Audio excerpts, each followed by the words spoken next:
Hello guys, welcome to the another session of Ansible. In this session, we are going to discuss about Ansible Internal. So basically what we will look into that, how Ansible works behind the scene. So whenever if you are writing any YAML file, so what is happening with that YAML file, we will discuss about that. Let's look into one of the YAML file. So we are into Ansible site, the documentation site, and we are into a module called IAM, which is a part of AWS. If you go below, you will get an example how to use this module. So here what it is telling that they are creating a task and giving a name, and it is assigning some module. There is a module called IAM and where it is performing all these steps. Whenever you are writing this instruction within a YAML file, what is happening behind the scene, that I wanted to explain you. If you ever been look into the source code of Ansible, then you will get the answer that what is actually happening. Because at the end of the day, this is just an YAML file where we are providing the instruction that for this task. Then when we are running that Ansible playbook, then what is happening? So this is the source code of Ansible. So if you go inside that, then there is a library called libansible. Within that, if you go there, then you can find the modules. Whatever you are writing within YAML, so that YAML will be pushed to these source code, and these source code read behind the scene. These module will be called. So for example, I'm using IIM over here. So you will see over here that if you're going into Amazon, then you will find a module called IIM. So we will search for that IIM. Then here you can find that there is not this one.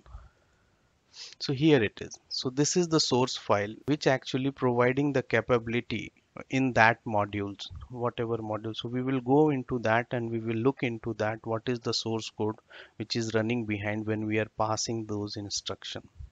So if you look into that, this is a Python module, and what it is doing, managing IAM user groups, roles and keys. And that's what we are telling. If you now go uh, into that document, then you will find that we are providing those instructions. And the same thing you are passing with a Ansible playbook, that is a CLI. Then that CLI calling behind the scene this module, and this module is doing the thing which is providing an interface which will communicate with the AWS. So all those logic, whatever you pass in a form of instruction set in a YAML, like present, absent, update, so that will be passed over here, and that logic will be applied within that. Here also they have given the example how to use it. If you go into the modules, so these are the functions which is running behind the scene. And here you will get like create user is one of the modules, then delete dependency first. So these are the Python function. If you are interested in Python learning, you can look into that, how it is being really implemented. That is really very interesting. You come to know that okay, they how they have managed so many things single library. If you go into further, then you will find that all the modules, whatever the modules which is designed in Ansible, you will find over here. So this is for cloud. For C, for it, for cloud they are having exclusive modules over here.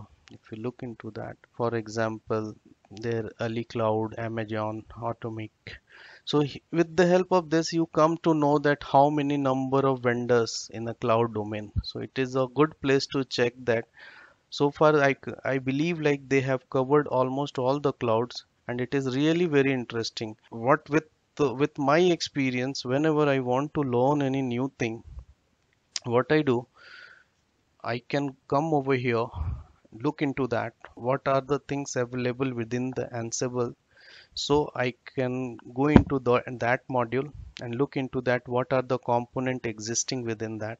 So those component I can identify that, and then I will play with and design some playbook, and it is one of the way by which you can learn quickly. So that is one tip I wanted to give you. So The same way, if you go inside that, uh, not about cloud, any other infrastructure, whichever environment. For example, if you're working with the cryptography, you can use it. Databases, so you will see that there the database module has these number of MongoDB, MS SQL, MySQL, PostgreSQL, Proxy SQL, so all these modules. So if you go and check the implementation, so with that you can easily write the YAML file for any kind of infrastructure. So that is one of the tip I wanted to give you. Then you can see that net tools, network, notifications, remote management, source control. So all those things, web infrastructure, Windows. So all those things, which is most of the module you will find over here, or I can say all modules you can find over here. If you are wanted to play with files, then you can get those implementation detail over here. So what are the functionality you can achieve with the files module, then all those things you will get over here. So this is one of the thing I wanted to discuss with you. This is really very important. If you understand this thing, then it is very easy to write any kind of a YAML file and any kind of a task, any kind of a role. A role is nothing but a task only in a chunked manner. This thing really helps you to approach for any kind of a design. If you are suppose that if you got a project and where there were various components, cloud components is coming into picture, like from AWS you are going to design some data warehouse.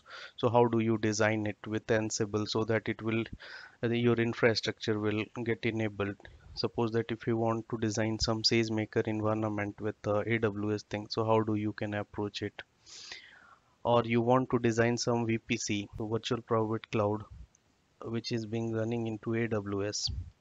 So how do you design it with Ansible so that you can execute that Ansible file, YAML file, and it will create a VPC environment.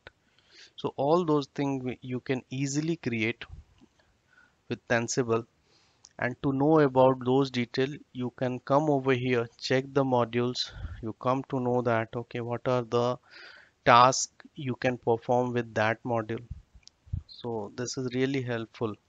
So what I would suggest that can see this link and go into each individual module, understand that how they have written the module as well. So that's it, guys. This is the thing which I wanted to share with you. Thanks for joining the session. See you in the next session. Thank you. Bye bye.